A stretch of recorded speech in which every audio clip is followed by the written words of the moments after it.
Hello，大家好，我係李子敬，今日係2025年5月21號。今日咧想同大家分享幾件事嘅。首先，新冠疫情再度抬頭，鍾南山教授警告，今次刀片桑症狀將會更加明顯喎。究竟今次嘅疫情會維持幾耐呢？今次特區政府又會唔會再信錯袁國勇呢？另外美國聯儲局主席鮑威爾最近公開認錯喎，究竟點解呢？兩個美國嘅大有錢佬馬斯克同埋蓋茨又點樣隔空罵戰呢？咁開始之前，希望大家右下角嗰度免費訂閱我哋嘅頻道、留言讚好，同埋將呢條片廣傳開去，等更加多嘅市民可以了解一下西方媒體唔想你知道嘅真相。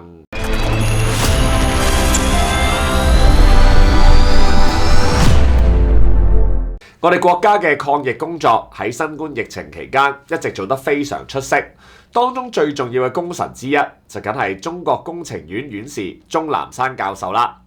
最近鍾南山教授再度發出警告，指出新冠病情新一輪嘅疫情已經喺全國範圍內出現啦。根據鍾南山教授嘅觀察，今次疫情嘅主流病毒株就係 Omicron 嘅 XDV 變異株。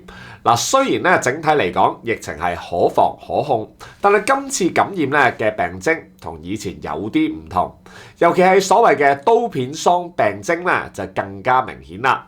呢個喉嚨痛都會痛到好似吞咗個刀片咁樣㗎，咳嗽嘅情況亦都會比以前多咗好多。所以鍾南山教授特別提醒市民喺空氣唔流通嘅地方一定要戴好口罩，做好個人嘅防衛措施。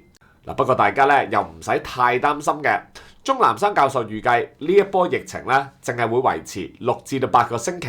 去到6月底前就會結束㗎啦。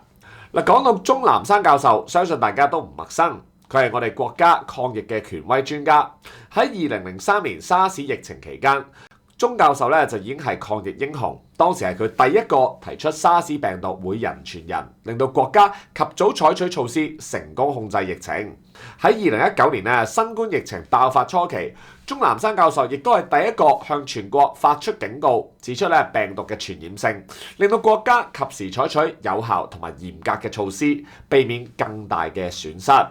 佢嘅專業判斷同埋建議，經過咗科學嘅驗證同埋實踐嘅證明，絕對值得我哋信賴㗎。反觀香港近年有啲所謂嘅專家成日亂噏，做唔到嘢，搞到市民人心惶惶。其中最明顯嘅例子就係港大微生物學系嘅袁國勇教授啦。袁國勇教授最近又出嚟講話，疫症全球大流行必然再次發生，香港一定要做好準備，仲話香港市民唔應該因為新冠疫情過咗就鬆懈喎。不過佢又冇講係乜嘢疫症，亦都冇提出乜嘢實質嘅建議。總之就係得個講字啦。唔知大家仲記唔記得喺2020年疫情初期嘅時候，當時嘅特首林鄭月娥就係因為信錯咗袁國勇，唔肯防疫措施同內地接軌，唔肯同外地封關、內地通關，搞到香港嘅疫情處理得一塌糊塗。袁國勇教授一方面又話香港會有140萬人感染呢個新冠病毒，搞到全港市民恐慌；另外一方面又唔建議用內地嗰套防疫嘅措施，搞到事實就證明咗佢嘅判斷係完全錯誤嘅。香港嗰幾年市民周圍都去唔到，真係多得佢唔少啊！唔單止係咁最近瑪嘉烈醫院發生咗一宗產治賀病素大腸桿菌感染嘅個案，咁有3個醫生感染，咁其中一個年輕醫生不幸離世。袁國勇喺呢件事上面又發表言論，話個案有好多疑點，唔排除其他致死嘅可能性，包括化學藥物、自身免疫等等啊。講到似層層咁，但係到依家都未有結論，咪搞到市民更加擔心咯。相比之下，鍾南山教授嘅言論就係經過嚴謹嘅科學研究同埋實踐經驗，係真正嘅專家權威，值得我哋信賴㗎。事實上最近香港嘅新冠疫情活躍程度已經創咗1年嘅新高。衛生署衛生防衛中心嘅數據顯示，污水監測嘅呢一個病毒含量呢個檢測陽性率同埋呢一個新增嘅核酸檢驗嘅陽性數目都持續上升。呼吸道樣本嘅陽性比率更加去到13.66%，係近1年嚟最高水平。嗱，呢啲數據都證明咗鐘南山教授嘅警告係完全正確嘅。香港市民咧一定要提高警覺，做好防疫嘅措施。嗱，衛生防衛中心總監徐樂堅醫生亦都指出，香港每隔半年至到9個月就會經歷一次新冠活躍週期。依家咧主流病毒株係 XDV， 雖然咧暫時未見到咧病毒毒性增加，但係病毒株咧不斷變異，所以市民咧一定唔可以掉以輕心。徐醫生特別提醒咧，高風險嘅人士，包括長者同埋長期病患者，一定要盡快接種疫苗加強劑，減低重症同埋死亡嘅風險。而咧深圳市衛健委最近亦都發出公告，指出當地咧新冠病毒嘅感染個案咧明顯增加，提醒市民做好個人防衛措施，包括戴口罩啦、勤洗手啦、保持社交距離等等。呢啲都係我哋香港市民值得參考嘅防疫措施㗎。回顧新冠疫情嗰幾年嘅情況真係好慘痛。新冠病毒最早喺2019年12月爆發，之後迅速蔓延全球，成為21世紀最嚴重嘅全球大流行病之一。疫情期間，全球有超過7億人感染，超過700萬人死亡，對全球嘅經濟社會造成巨大嘅影響。呢啲歷史教訓提醒我哋，絕對唔可以掉以輕心，必須要做好防疫嘅準備，千祈唔好抄西方嗰啲唔理嘅措施，一定要好似我哋國家咁嚴謹啊！點都好啦，總之我哋一定要認清楚邊個先係真正嘅專家，邊個係亂噏嘅專家。只要我哋香港市民團結一致，聽從真正嘅專家建議，做好準備應對未來嘅疫情挑戰，一定可以戰勝疫情，守護香港嘅健康同埋安全嘅。大家加油啊！講完鐘南山教授，跟住再講下美國利率嘅情況啦。特朗普喺舊年贏咗美國總統選舉，今年1月重返白宮之後，即刻四圍點火頭，又話要加拿大做美國第52個州，又話要出兵奪取格陵蘭同巴拿馬運河，仲向我哋國家嘅產品加關稅，真係好離譜㗎。佢仲請咗全球首富 Tesla 創辦人馬斯克掌管新成立嘅政府效率部，負責裁減開支同埋人手。不過佢哋亂咁炒人，影響公共服務，就連國安專家都炒埋，後尾又要搞到請返，總之就係亂晒大龍啦。最近特朗普又再搞事啦，佢不停喺社交媒體鬧爆聯儲局主席鮑威爾，話佢係太遲先生，又話佢蠢材乜都唔識，要求聯儲局即刻減息。特朗普話汽油、食品雜物同埋幾乎所有嘢嘅價格都已經下降，根本就冇通脹問題。仲話聯儲局唔減息，對已經準備好呢一個繁榮昌盛嘅美國係唔公平嘅。話減息係一件美好嘅事，應該盡快發生。但係鮑威爾就似乎唔係咁諗啦。佢最近喺第2屆 Thomas Loebach 呢個研究會議上面發表咗一篇重磅講話。第一次系統性咁樣解釋聯儲局對未來經濟環境嘅預判同埋貨幣政策框架嘅調整方向。鮑威爾覺得2020年採用嘅平均通脹目標制框架已經唔適合，因為疫情之後嘅供應鏈問題、地緣政治嘅衝突同埋氣候危機等等因素，令到通脹波動性大增，已經唔可以再用舊嘅框架去處理新嘅問題啦。鮑威爾仲話，未來美國可能會進入一個供應衝擊更加頻繁、持續時間更加長嘅時代。聯儲局將會重新調整呢個貨幣嘅政策框架，放棄平均通脹目標制，轉為只係關注當通脹有冇達到2%。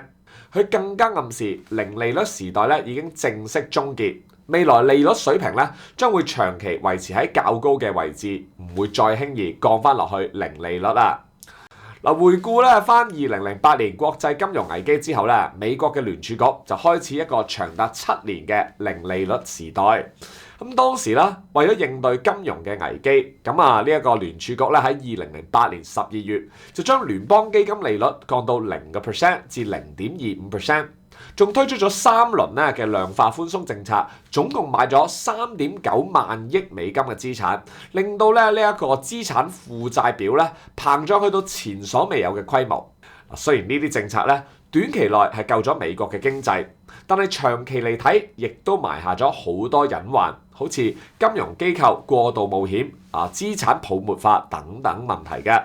嗱，去到2015年咧，美國經濟逐步復甦，聯儲局就開始加息，結束咗零利率嘅時代啦。但係2020年疫情爆發，聯儲局又再將呢個利率降翻去零，亦都重啟量化寬鬆。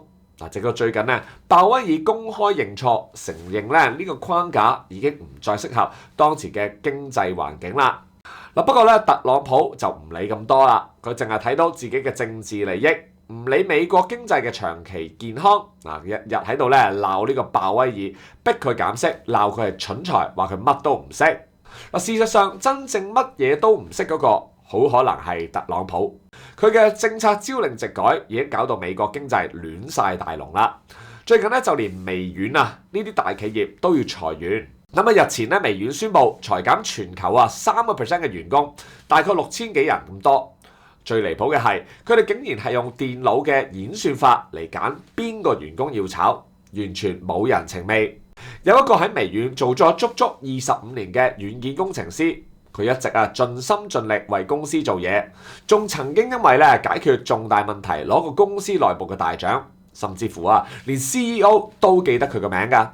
但係呢個咁忠心嘅員工，竟然被演算法揀中要炒，仲要佢最後一日返工竟然係佢48歲嘅生日，真係慘到冇人有㗎。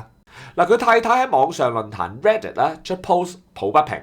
話佢先生就係患有自閉症同埋多發性硬化症嘅，從來冇缺席過一日返工。每個星期係做足60幾個鐘頭，仲會主動喺聖誕節同埋感恩節期間輪班返工，等嗰啲有仔女嘅同事可以放假。佢先生甚至乎從來冇主動要求過加人工或者升職。咁樣嘅好員工，竟然俾一張 Excel 表格炒咗，真係離晒譜㗎。微軟今次嘅裁員潮仲炒埋好多重要嘅技術人員。好似 Ron Buckton 咁啦，佢喺微軟做咗18年，係 TypeScript 項目嘅核心成員之一。2個月前微軟先推出咗最新嘅 TypeScript Compiler， 咁呢個性能係提升咗10倍嘅。點知咁重要嘅員工完成咗呢個項目之後就即刻被炒，真係過橋抽板啊！另外連負責拓展 AI 業務嘅高層都唔放過。微軟初創項目嘅總監Gabriela de Queiroz 之前一直係帶領微軟協助初創公司利用 Azure AI 同埋 OpenAI 服務成長嘅。OpenAI 即係ChatGPT 間公司啦，就係微軟推動 AI 業務嘅核心人物之一。咁重要嘅 AI 總監都被炒，真係唔知微軟而家差到乜嘢狀況啦。微軟依家搞成咁，佢嘅創辦人蓋茨最近亦都同馬斯克有啲口舌之爭。蓋茨之前就批評馬斯克嗰個政府效率部啦，就話佢cut 嗰啲 budget 係殺害世上最貧窮嘅兒童。馬斯克最近就喺卡塔爾經濟論壇上面即時反擊，話蓋茨同淫魔富商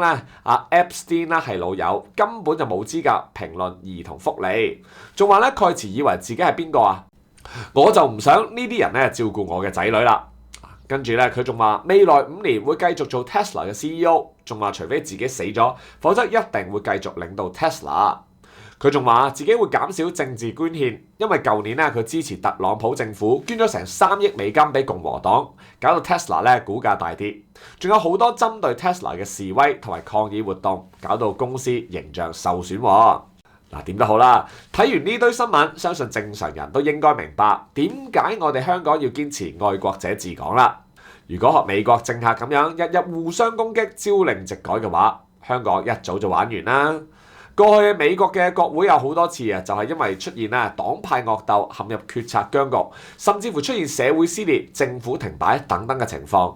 完全顯示咗美國政治制度嘅嚴重問題。如果咁樣就叫做民主嘅話，呢啲民主真係唔要都罷啦。話咁快，暑假就快到啦。過去一段時間都有唔少年輕人同子敬講話有興趣從政，或者最起碼想了解多啲有關立法會議員嘅工作啊。所以今年暑假同過去一樣，子敬都決定招募一班同我哋志向相同嘅學生，做全職嘅見習生，俾大家體驗一下立法會議員工作嘅日常啊嘛。獲得取錄嘅同學仔就會跟住子敬分別喺我哋嘅立法會辦事處同埋我哋嘅地區辦事處貼身一齊做嘢，接觸一下包括地區服務啦、政策研究啦、媒體工作啦，同埋新媒體 KOL 工作等等唔同嘅範疇。另外啊，我哋亦都會安排一啲升級嘅導師同各位同學仔做培訓㗎。